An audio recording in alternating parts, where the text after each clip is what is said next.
Olá, amigos, tudo bem? Eu gostaria de apresentar para vocês esse vídeo. Jim Rickards, eu pesquisei sobre ele na Wikipédia, parece uma pessoa séria, tem artigos no Washington Post e New York Times, tá?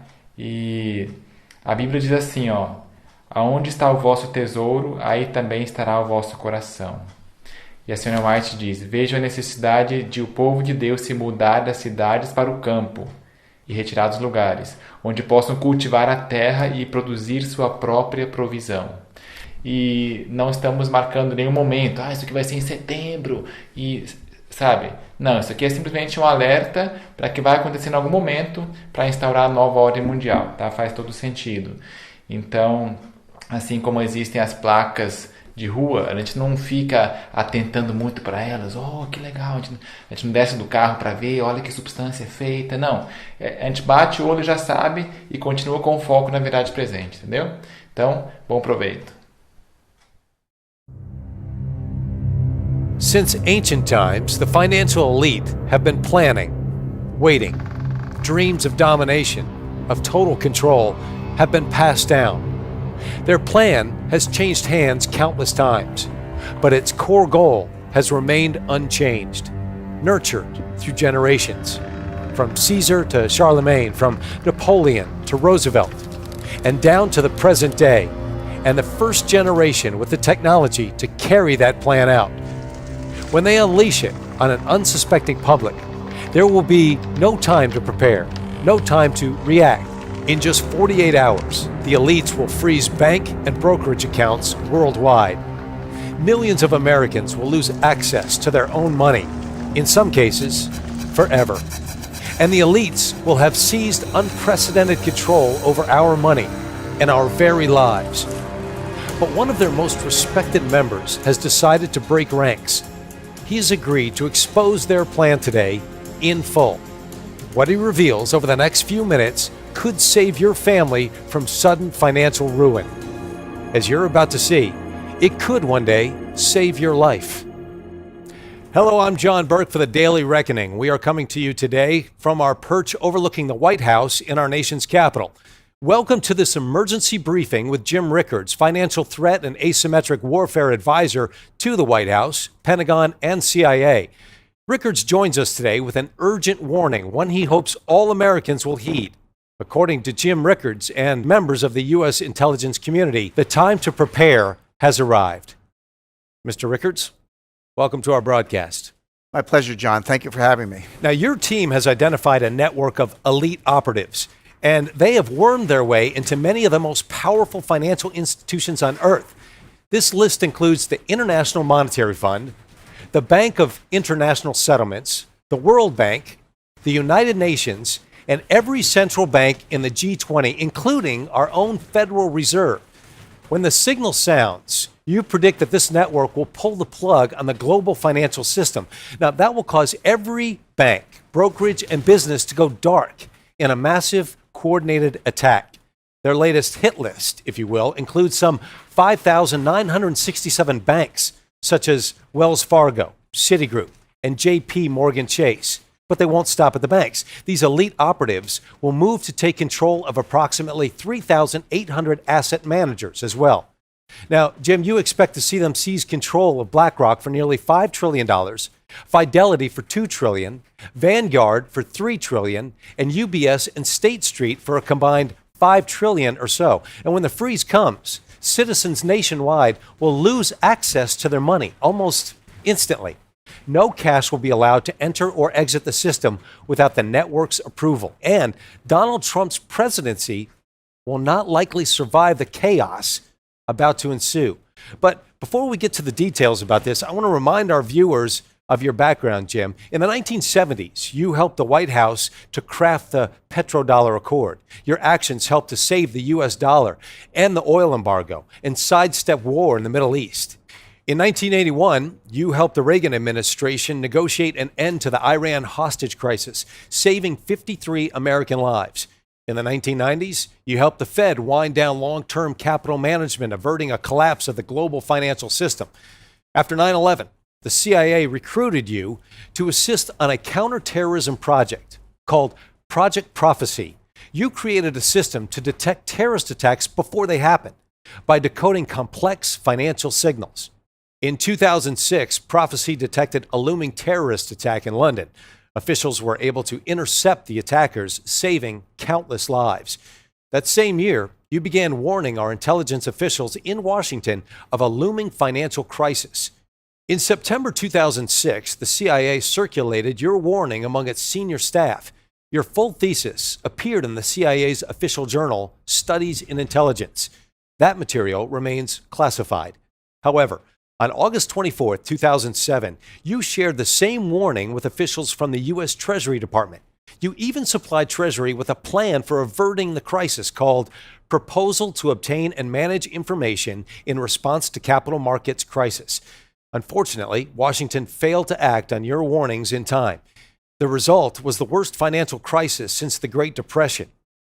Now, Jim, you say we're about to experience a radically new kind of crisis, one that will freeze the financial system, leading to global chaos.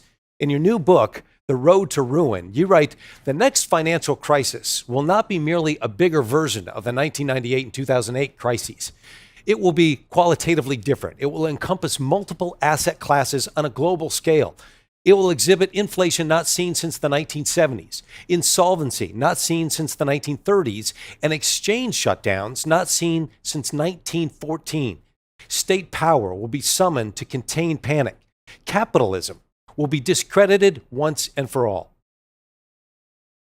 Not only will the coming crisis destroy more investor wealth than 2008, not only will it last much longer than the Great Depression, this crisis will be historic for another reason. And I'm talking about this network of elites using the crises for cover.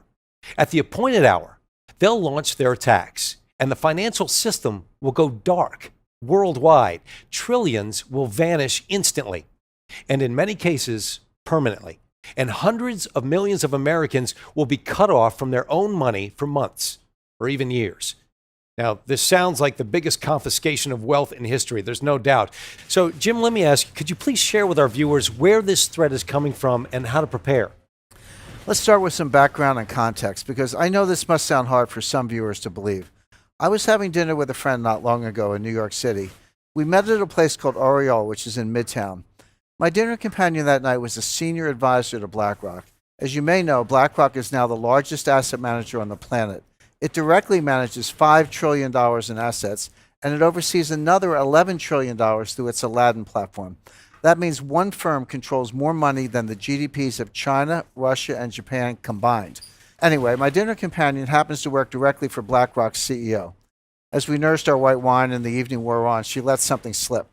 If I remember her words, she said something like, "They want to tell us we can't sell." What was she talking about? Who was she talking about? I placed a few calls, first to my contacts in Washington, then to a few people on Wall Street. Soon I was on a plane for a series of meetings to London, to Geneva, back to New York, then down to South America. As I began connecting the dots, a pattern emerged. It revealed a network of more than 189 individuals positioned inside the world's major financial institutions. Some of them hold senior positions inside the IMF, World Bank, and every central bank in the G20, including our own Federal Reserve. These elites share one vision, and they're about to make it a reality. That vision is one world order, one world taxation, and one world money. They've worked for years behind the scenes preparing to realize that vision.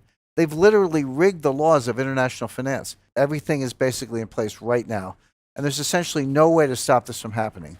When the crisis hits, they'll flip the switch, freezing the global financial system. That will give them time to reset the world economy according to their vision. As the coming crisis unfolds, President Trump will be powerless to stop it. In fact, trying to stop them would probably weaken the president's power altogether. That is amazing, Jim, really. So what did these elites want from your contact at BlackRock? Basically, they want to classify BlackRock as too big to fail. The technical term is Systemically Important Financial Institution, or SIFI. That designation normally applies to banks, such as Bank of America. If your bank gets the SIFI label, it means the government will bail you out first in a crisis. But it also means you must turn over control of your bank until the crisis subsides. In this case, they're trying to reclassify BlackRock, an asset manager, as too big to fail. If they succeed, they'll be able to freeze BlackRock when the crisis hits. BlackRock clients won't be able to sell. They won't be able to buy either. Their accounts will go dark indefinitely, and the elite operatives will take control of BlackRock's assets remotely via the internet. But our research shows that their ICE 9 plan goes much, much deeper than that. Now, you refer to their plan as ICE 9. You just said that. What does that mean? It's a reference to the Kurt Vonnegut novel, Cat's Cradle. In the book, a mad scientist creates a new form of water molecule called ICE 9. When it comes in contact with other water molecules, it freezes them at room temperature. One drop of ICE 9 can freeze the whole ocean. And that's what these elite operatives are about to do to the world economy. Now, can you share with our viewers exactly who these operatives are and what their ultimate goal might be? Like I said, John, more than 189 elite agents have slowly wormed their way into leadership positions across the board. They now sit at or near the head of the IMF, the World Bank, and even our own Federal Reserve. They also control much of what happens at the central banks of China, Russia, India, Brazil, Canada, and Europe. As you know, these institutions form a kind of global superstructure. It forms a kind of snare net encircling all nations. Their leaders aren't democratically elected. They're not accountable to you and me. They're beyond the reach of government and citizens, and yet they hold the fate of the global financial system in their hands. To get a sense of how they operate, imagine an array of floating spheres. One sphere is labeled IMF. One is labeled Fed. One is labeled Bilderberg. One is labeled Wall Street. One is labeled central banks. One is labeled intelligence agencies. One is labeled media, and so on. The elites inhabit all of these spheres, and together the network forms a kind of 3D Venn diagram. As I see it, regardless of what sphere they inhabit, the elites all share the same vision: one world order, one world taxation, and one world money. All of their actions are geared toward moving that agenda forward. Now, are you able to share the identities of these elites with our viewers? We've identified more than 189 individuals who are in many cases hiding in plain sight. Regardless, they all share the same vision: one world order, one world taxation, and one world money.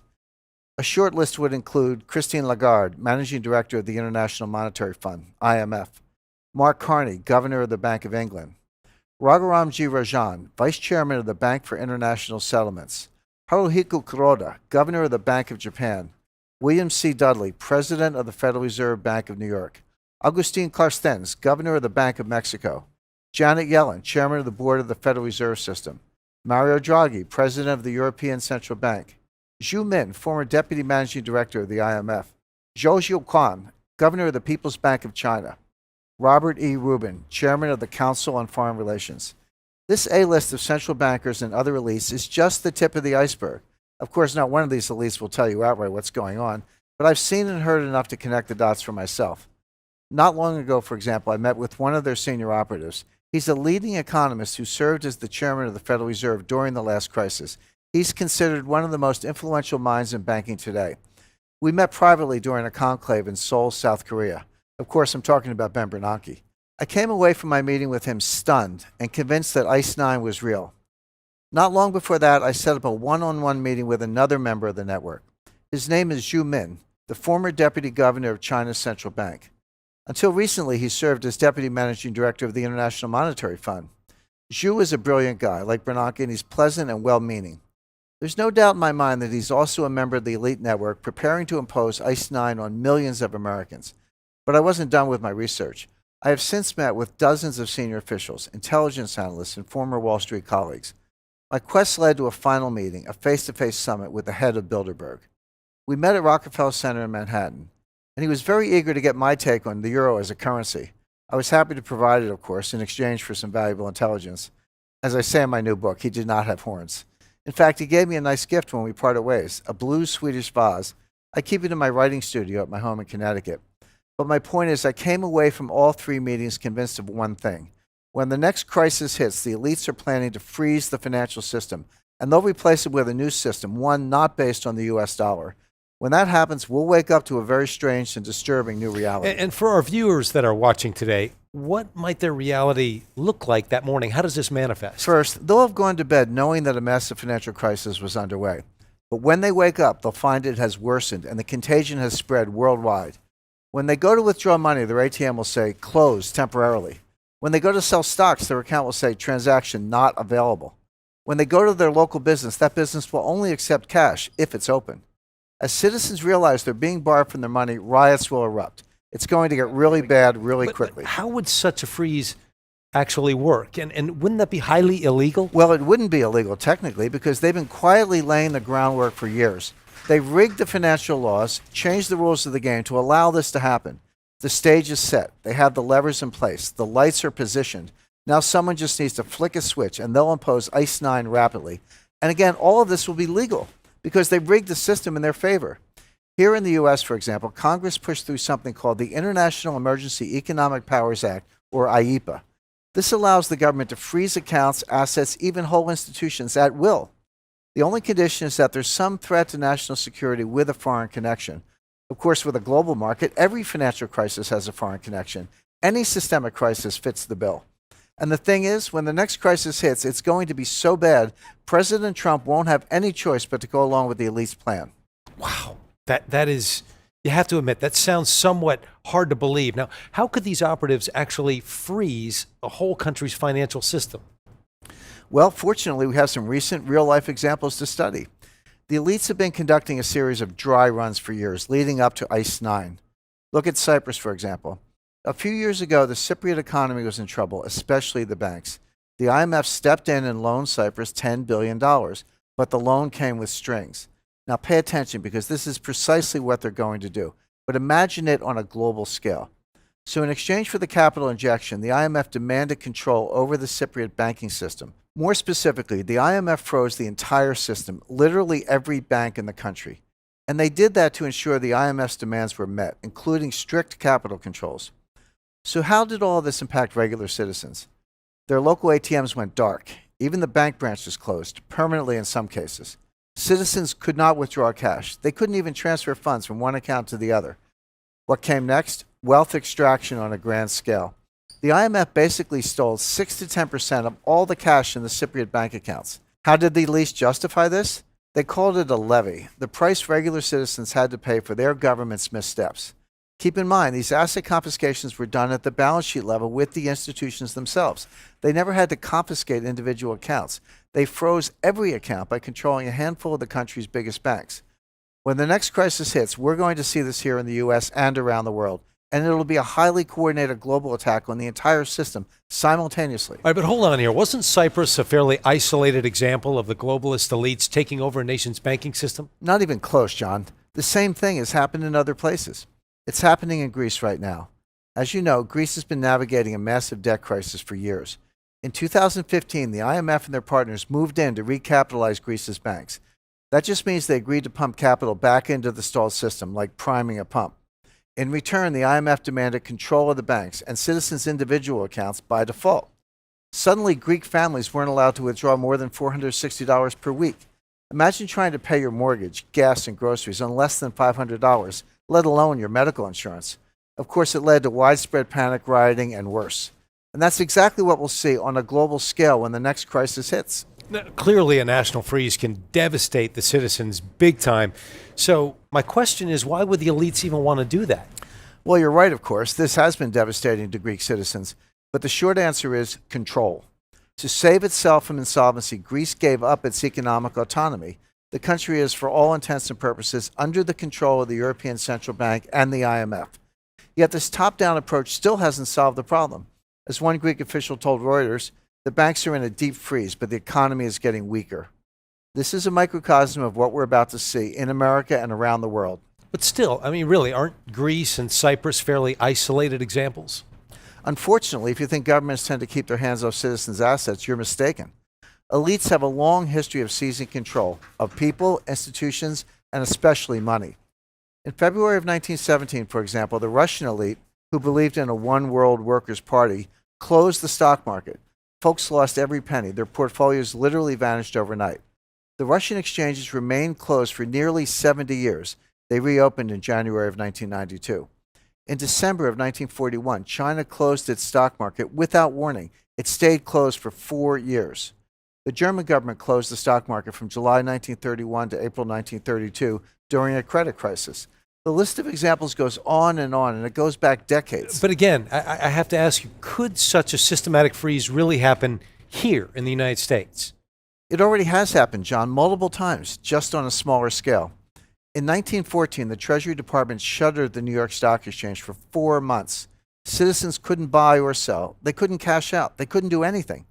England's elites did the same thing to the London Stock Exchange. But we've seen more recent examples too. If you want to see what a modern-day Ice-9 freeze looks like, take a look at this image. Those blue dots represent trades on the New York Stock Exchange on July 8, 2015. You can see where they abruptly stop. That was the moment the elites running the exchange pulled the plug. You weren't allowed to buy or sell a single share, period. But I want people to take a closer look at this chart. Now imagine it represents all the banking and brokerage activity on Earth. You see that point around 11:33 a.m. when you had the first big drop-off in activity? That represents the beginning of the coming Ice-9 cash freezes. Now you see when all the activity stops and the screen goes totally white? All activity ceases. The system goes dark. The pattern is the same with these freezes every time. You have some initial trigger or shock, then you have an immediate freeze, and the elites emerge with more control. You see it over and over. Shock, freeze, power grab. Shock, freeze, power grab. With Ice-9, we'll see a global shock and a global freeze, and then we'll see the elites making a global power grab. Here's another example, again with the New York Stock Exchange. On October 27, 1997, the Dow had lost 350 points quickly. Again, the elites responded by shuttering the entire New York Stock Exchange instantaneously. Imagine if you had been trying to sell. Your money would have been locked into the system and your net worth would have been plummeting by the second. Meanwhile, you're just watching it happen, totally powerless to do anything about it. What we're seeing right now is an increase in the tempo of these mini shocks and mini freezes. They're coming faster and faster. You had 9/11 followed by a freeze. We had the flash crash of 2010 followed by a freeze. And in 2012 with Hurricane Sandy. But you're talking about American stock markets. I mean, if the elites do freeze our exchanges and brokerage accounts, won't our cash be safe in the banks? No. In fact, the biggest bank freeze to date happened right here in the USA. Of course, I'm talking about Roosevelt signing Proclamation 2039 in 1933. With one stroke of his pen, FDR shuttered every bank in America.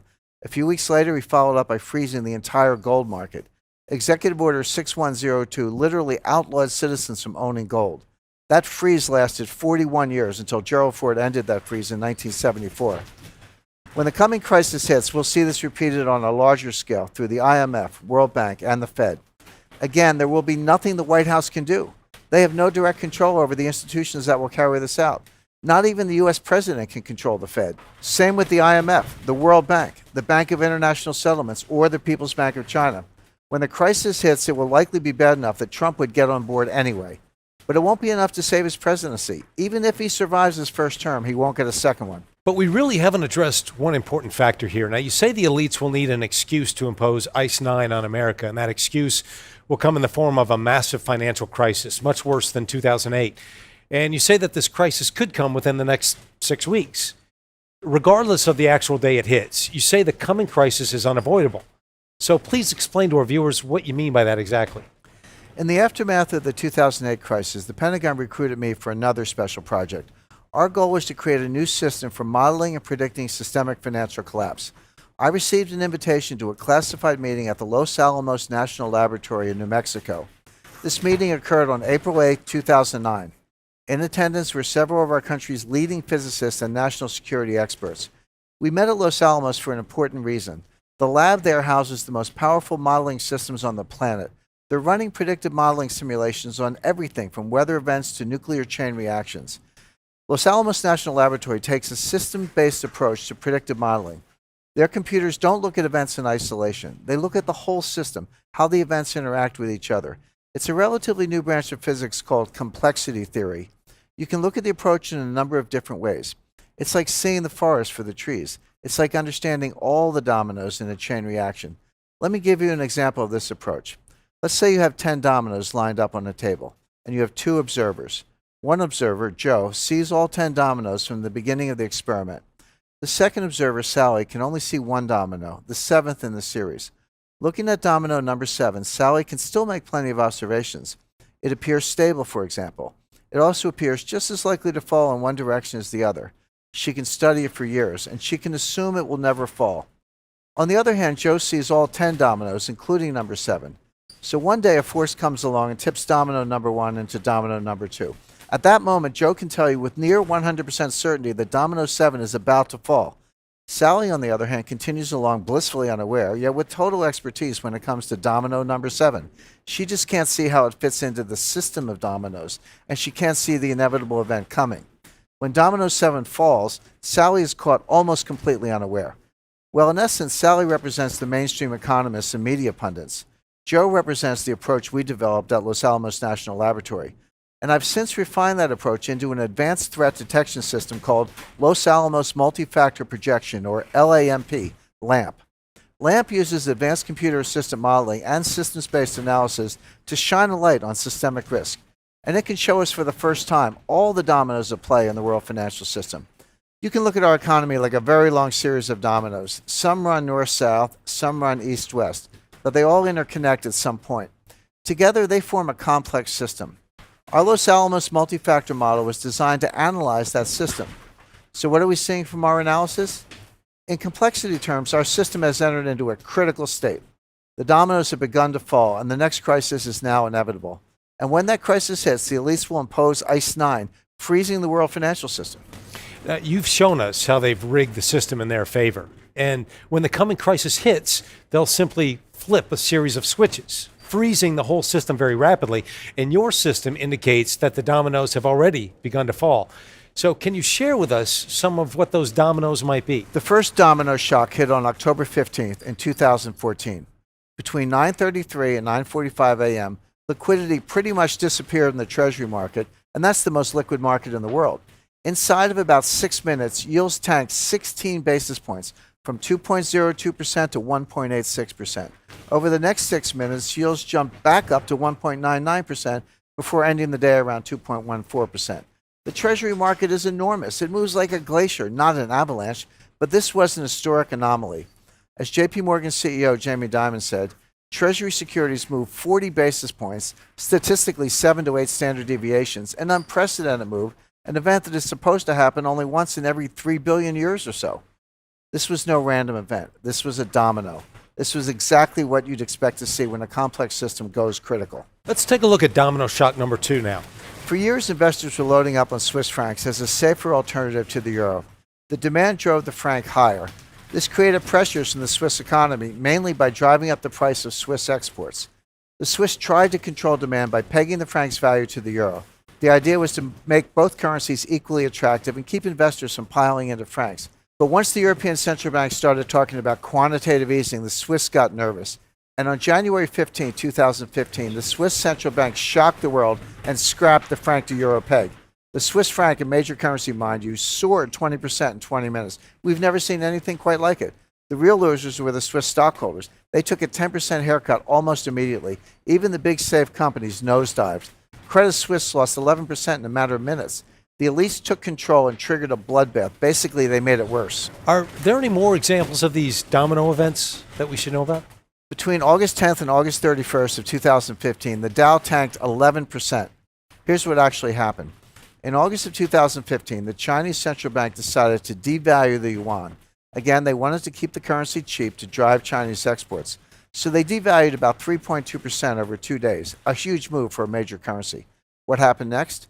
The Shanghai Stock Exchange plunged 43%, erasing $3 trillion in Chinese investor wealth. Then it rippled across the Pacific and wiped out another $2.5 trillion here in the US. It caused similar panic across Asia, Europe, even South America. Now let's take a look at domino shock number 4. Throughout the first half of 2016, Britain was pondering leaving the European Union. The people were set to vote on June 23rd for remain or leave the Union. 3 days before the vote, my team and I flew to London for a series of meetings. We applied the LAMP system to analyze all the factors involved. We got a hit on 2 important indicators. Just before the vote, the pound jumped from $1.40 to $1.50, and gold dropped from $13.05 to $12.60 an ounce. The market was pricing the pound and gold for remain. The experts gave almost no chance to Brexit going through. But LAMP indicated approximately a 50-50 chance of leaving or staying. With gold and the pound already priced for remain, they would stay stable if remain won. But if remain lost, gold would absolutely skyrocket and sterling would plunge. There were 2 ways to play it: long play on gold and a short play on sterling. Of course, leave did win. Pound sterling plunged from $1.50 to $1.32 within hours, a 12% decline. Again, absolutely no precedent in history for these kinds of swings in major currencies. But this provides a perfect example for how LAMP works. I applied the system to Brexit and it modeled out a possible spike in gold. That was the next domino, of course. So I recommended that my followers go long gold on June 20th, 3 days before Brexit. Here's what happened. Again, LAMP indicated no meaningful movement in gold prices if Remain won. But it indicated a massive spike if Leave won, which is what happened. The domino fell and gold spiked 4.8% in a single afternoon. Had you acted on my June 20th directive, you could have made a fortune on gold and gold stocks in particular. Gold Mountain Mining jumped 11 cents a share to 36 cents, for example. That's a 227% winner in 30 days. Not bad. What this shows you is that we can now predict with reasonable accuracy what's coming next. And not only can you protect yourself, you can make a good deal of money if you prepare. The other thing to notice here is how the tempo of these events is building. We're seeing unreleased energy from one force shock spilling over into the next in increasingly rapid succession. Our next example is India. Keep in mind, India is a G20 nation and the 7th largest economy in the world. On November 8, 2016, Prime Minister Modi took to the airways for an unscheduled announcement. During his address, he imposed one of the larger scale cash freezes we've ever seen. Modi banned the use of 500 and 1,000 rupee notes, and they ceased being legal tender just 4 hours later. That means 80% of India's cash supply became worthless on 4 hours' notice. That would be like someone banning the use of $5 bills and $10 bills by midnight tonight. Imagine the chaos that would cause here. Of course, the Indians didn't have to imagine. If I could read this quote from the BBC, the 500 and 1,000 rupee notes in every man and woman's pocket were suddenly redundant. People started flocking to banks and ATMs to withdraw cash or exchange the old notes. The queues are long and people are short of cash. Even buying daily essentials like milk and bread has become difficult. Police have had to be called in at some banks and ATMs to calm tempers. The government's publicly stated aim was to end corruption. That's what they always say. The real aim was wealth extraction and total taxation. Until the cash freeze, some 90% of India's economy ran on cash and private peer-to-peer transactions. The government couldn't get its cut of those transactions. Going forward, that won't be the case. So again, forget what they're saying on TV. This is really about control and wealth extraction. Of course, the local currency, the rupee, dropped through the floor when this news hit. And that's what we're about to see on a global scale with ICE 9. We're just waiting for the next domino to fall. All right, wait. How about the Federal Reserve? I mean, won't it be able to step in with more money printing to stabilize the system? Isn't that what we saw with the 2008 crisis? The people who run the Fed are true believers in the vision. One world order, one world taxation, one world money. They've done their part to undermine the dollar, printing up $4.2 trillion in funding money, and all of it remains on the balance sheet. This is what pressure looks like in a complex system. Now, could the Fed print even more dollars? Could it increase its balance sheet to $10 trillion, $20 trillion? Who knows? What we do know is the coming crisis will involve a catastrophic liquidity shortage. There won't be enough capital in the system to keep the world economy going. But the Fed won't be in a position to print more dollars like they did the last time. That will leave the task of refloating the system to their fellow elites at the IMF. The IMF will take over and reset the monetary system, but not with dollars. This is how eras end. This is how empires and presidencies end. Look, I'm sure some of our viewers are overwhelmed right now. So can you please summarize everything we've covered up to this point so folks can start preparing? Our LAMP model shows the coming crisis unfolding in 5 stages. First, you have the initial domino event. Second, the dominoes will go from falling in an orderly way to a series of collapses. The markets will drop an estimated 60 to 70%. Gold will spike to $5,000 an ounce or higher. Treasury yields will go deep into negative territory. And that's when the elites will freeze the global financial system from the top down. Within 48 hours, you'll lose access to your money, period. In some cases, access will terminate permanently. When the elites refloat the system, they won't do it with US dollars. They'll do it with new world currency. I'm talking about the official currency of the IMF, special drawing rights. For our viewers who aren't familiar, what exactly are special drawing rights? So the IMF has invented something called special drawing rights, or SDRs. From inception, the IMF intended for SDRs to replace the dollar as the new reserve currency. They've been planning for this event for many years, patiently waiting. When the next crisis hits, we'll see SDRs taking center stage and replacing the dollar for major transactions between banks, businesses, and billionaires. The IMF has already started issuing SDR-denominated bonds through the World Bank. And when the next crisis hits, they'll refloat the world financial system in exactly this way, by issuing mountains of SDRs to governments and international institutions worldwide. The dollar will get left out of the new equation, and Americans will wake up to a new post-dollar reality just 48 hours later. Here's the final twist. They won't be issuing any of these SDRs to individual Americans. We'll be left with dollars, which will become like our version of the Mexican peso. Why are the elites so anxious to bring about one world money? I mean, what's the end game? The end game is control and wealth extraction. If you have one world money, you can have one world central bank, the IMF. Once you have one world money and one world order, all overseen by the elites, they can begin wealth extraction on a grand scale. I'm not just talking about taxation, although a world taxation plan is in the works for after ICE 9. I'm talking about all kinds of confiscation of assets. They'll come after every penny they can through taxation, penalties, regulatory schemes, bank levies, trumped-up criminal prosecutions, and good old-fashioned thievery. In the end, we'll see the rise of neo-fascism around the world, along with a massive redistribution of wealth. The elites will come out the big winners. Everyone else, including the middle class, will come out devastated. I want to thank Jim Rickards for joining us today. And Jim, it has been a real wake-up call, and I have to say, an extremely useful conversation. So, Jim, any parting words for any viewer out there wondering what to do next? Well, in a word, prepare. Prepare now. Don't wait. The system is on red alert right now. The switch could be flipped tomorrow. It could be flipped next week. But when they flip the switch, it'll freeze your accounts instantly. You will not have time to react. So the only way to protect your family is with preparation. So even if you don't read the book, I would encourage you to move at least some of your assets out of the system now and be ready for whatever chaos is coming our way. All right. Thank you very much, Jim, for your time today. Really do appreciate that. And with that, I'm John Burke for Jim Rickards and the Daily Reckoning.